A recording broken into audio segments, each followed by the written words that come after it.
Earlier in the year, I explored the north coast of British Columbia, the mind-blowing 250 miles between the northern tip of Vancouver Island and the Alaskan border.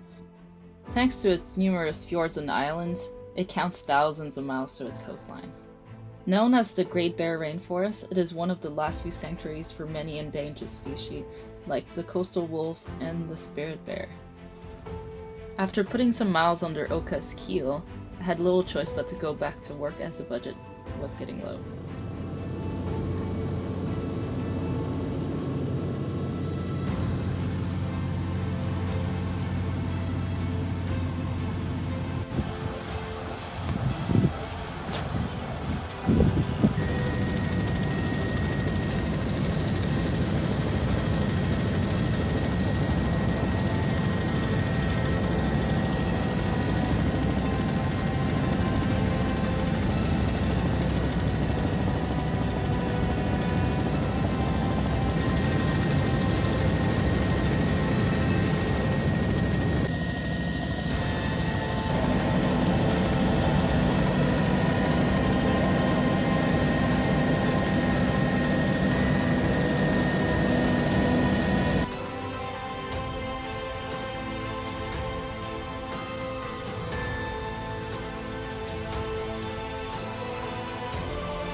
In the heart of Helsik territory, you'll find the small community of Bella Bella, a nation who claims that it has been on this territory for over 16,000 years. That's before Ice Age, guys. It has now been proven that there was people living on Tricket Island, 40 miles south from this location, 16,000 years ago. It is the earliest trace of people in North America ever found. 3 miles to the east, you'll find Shearwater, an old Air Force base shut down after the World Wars, and then made into a fishing resort and marina with their own shipyard and freight service, and where I'll be working for a year and a half up to now.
protection, but...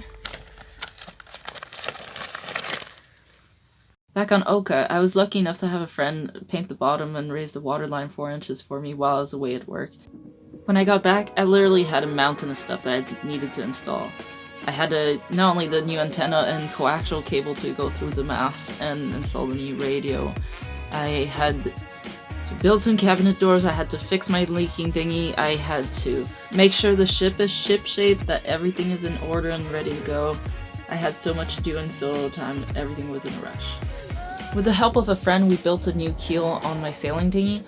We replaced the old swing keel for a standard dagger board, because the old one was it was not very well built and it was just leaky and it just kept on sinking. Leaving Shearwater, there wasn't any wind, so we motored most of the way, but we were happy to find a nice westerly breeze that just gave us perfect sailing conditions.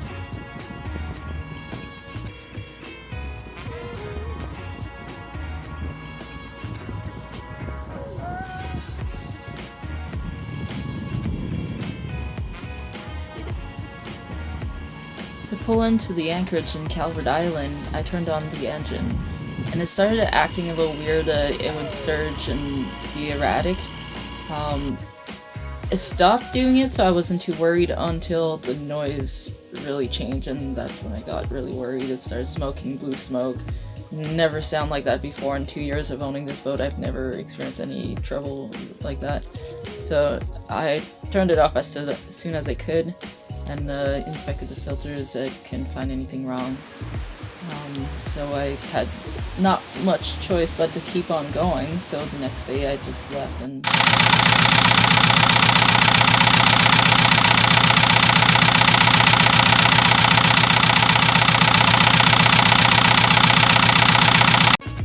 The engine would still start, so I tried to run it as low as I could just to get in and out of the anchorages, and so I did, and it ran for 2 days that way, and I noticed that I was making oil, that the oil level was going up, and that's when I first started to understand that potentially there was fuel mixing with the oil.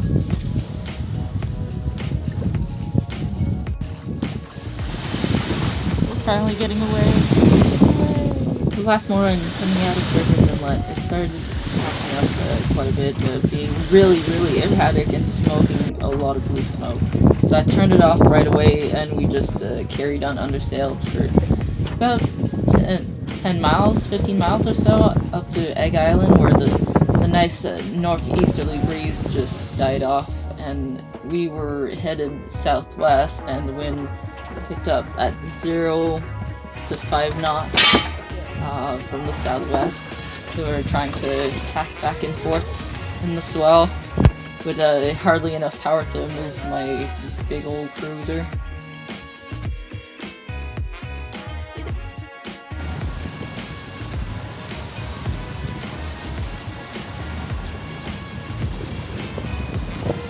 We could have kept on going, tacking back and forth in the swell with no wind, but the 3 knots of currents against us was a big drawback. So there was a Coast Guard vessel that offered to tow us in, and we said yes, and that was actually the most worrying part of the whole thing. I loved their service, they were really helpful, but they were towing us so fast that way over the hull speed that the boat was starting to dig into the water and actually overflowed into the bilge pump. I've never seen the stern so low. It was kind of ridiculous. The wind vane mounts were in the water, and the bilge pump and exhaust were in the water. The exhaust has the P-trap, but then the bilge pump only had a gate valve, which now I've changed that for a ball valve. But it was overflowing into the keel.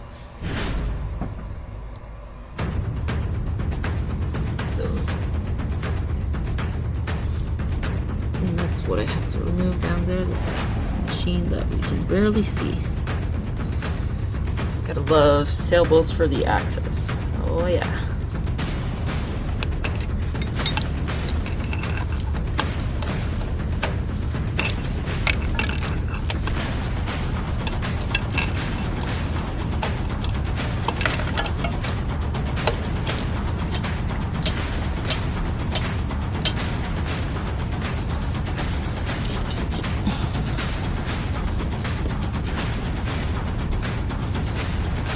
to access now. This guy out of the way. I'll have to disconnect it and clean the hell out of it. And take advantage of this occasion to just clean the engine in general.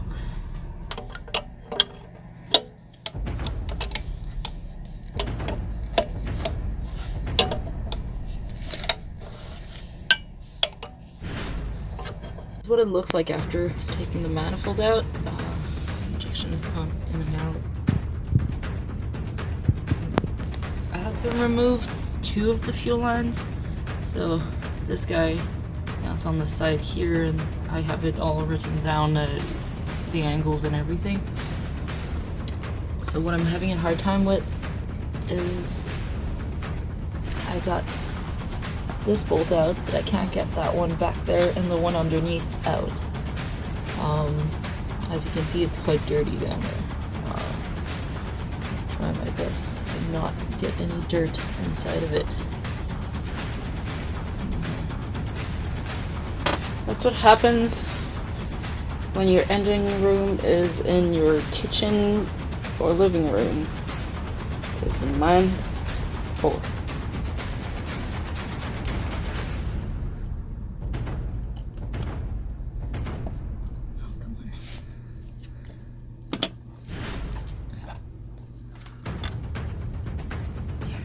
Baby.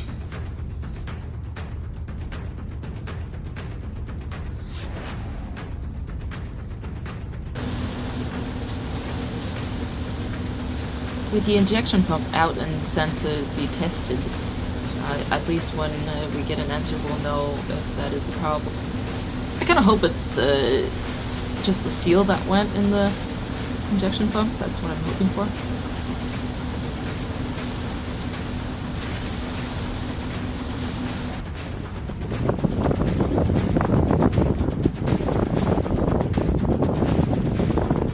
As I don't have proper filming and editing equipment, it takes a lot of time to put out each videos, and they're not as high quality as I would like. In between each videos, I'm very active on Instagram. Please don't hesitate to follow us for more recent content. Thank you so much for watching my videos, and please subscribe if you like what you see.